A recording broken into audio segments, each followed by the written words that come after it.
My name is Ron Mussolino, and I received 2 degrees from Penn State. I loved it so much I couldn't get away. My bachelor's in 1973 and my master's in 1976, and both were in music education. I did go on to another degree, but we won't mention that university. It's amazing. I will take a little aside. It's amazing how connected you are to Penn State. When you started Penn State, you ended Penn State. That's it. You're Penn Stater, true and true. As chair of the Leadership and Service Committee, I'd like to take just a minute to tell you a little bit about the award tonight. The Leadership and Service Award is presented to alumni who have distinguished themselves in their careers, either in or outside of the field of education. This year's recipient is Michael Meyer. Michael received a Master's of Education in Counselor Ed from Penn State in 1999. He also holds a Bachelor of Science in Psychology from Allegheny College. Michael is a 7th grade counselor at Wake Forest Rollsville Middle School in Raleigh, North Carolina, where he has proven himself to be a strong leader, driven to share his enthusiasm with his students and engage them as future leaders. He is the advisor of the Social Organization and Service Club.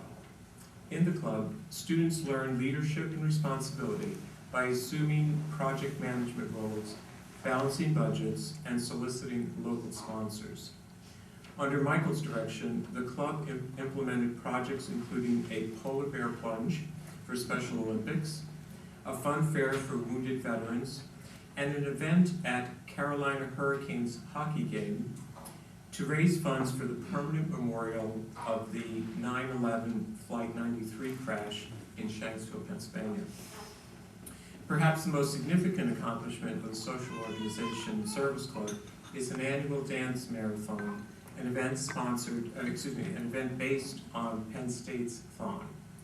Since 2001, students have raised over $130,000 for Duke Children's Miracle Network at the North Carolina Children's Hospital. One student said of Michael, "Mr. Meyer is the most dedicated, caring, thoughtful, and sincere person I've ever met in the education field. He doesn't go to work to get paid. He goes to work to help kids accomplish their dreams, and he does it with a smile. It's a rare find to find someone like Mr. Meyer in the education field."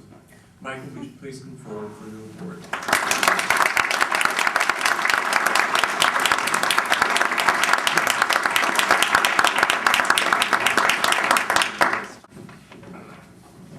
Good evening, and thank you so much for this honor. I just want to start off by giving some thanks to everybody. It's something I always teach to students, is you have to thank people who helped get you where you're at.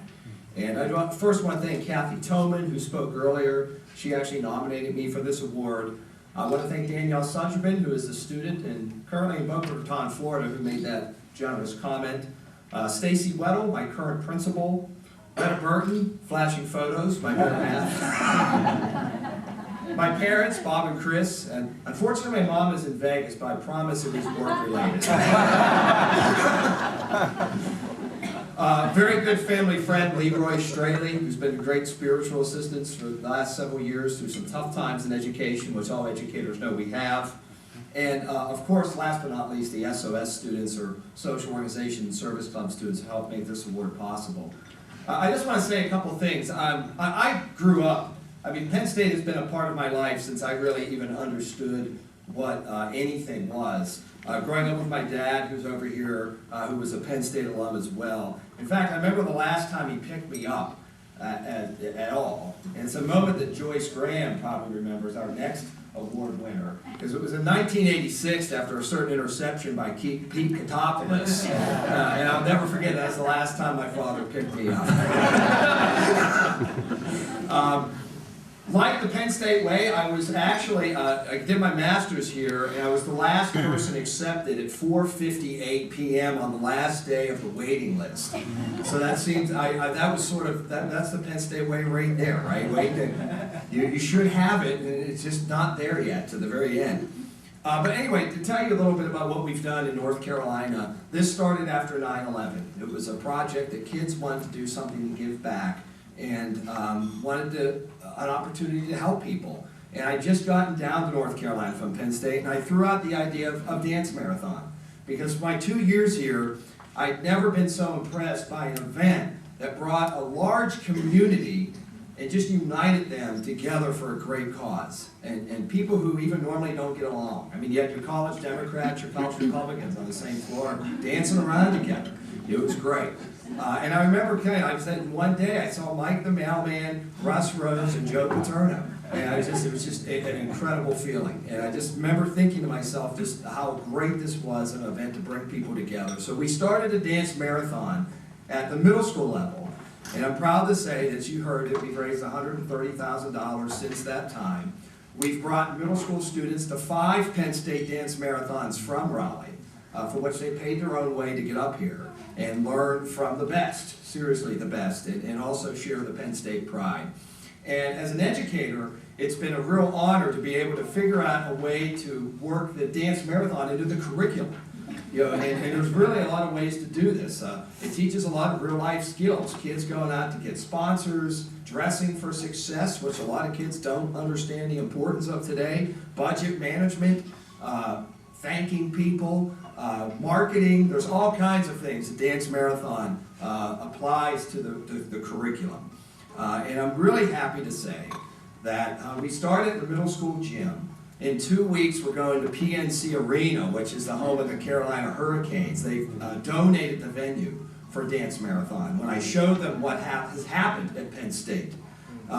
So we are taking this great event from Penn State, Why We Dance, and taking it to North Carolina at the middle school level. And it's just such an honor to be a part of that and share with people the great things we do up here in Happy Valley.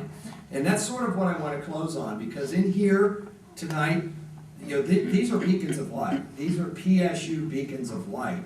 And this is what PSU is all about, and we know that. And it's not what somebody who happens to work for a national media says we are, who has no connection to Penn State. We know what we are. And this is really, really just makes me proud to be a part of this tonight. So I started a website actually called psubeaconsoflight.com. I just started it a few weeks ago, because I want to share the stories of great things Penn Staters are doing across the country. So I hope you go to the site and email me and send me your story, psubeaconsoflight.com. And I just want to share what people are doing across the whole country from Penn State. Because as I said, this place has had a special place in my heart since day one. And there's one lesson that I have always and will continue to share with the students I learned from Penn State. And that is, believe in your hearts. You're destined to do great things. And we all know where that came from. Thank you very much.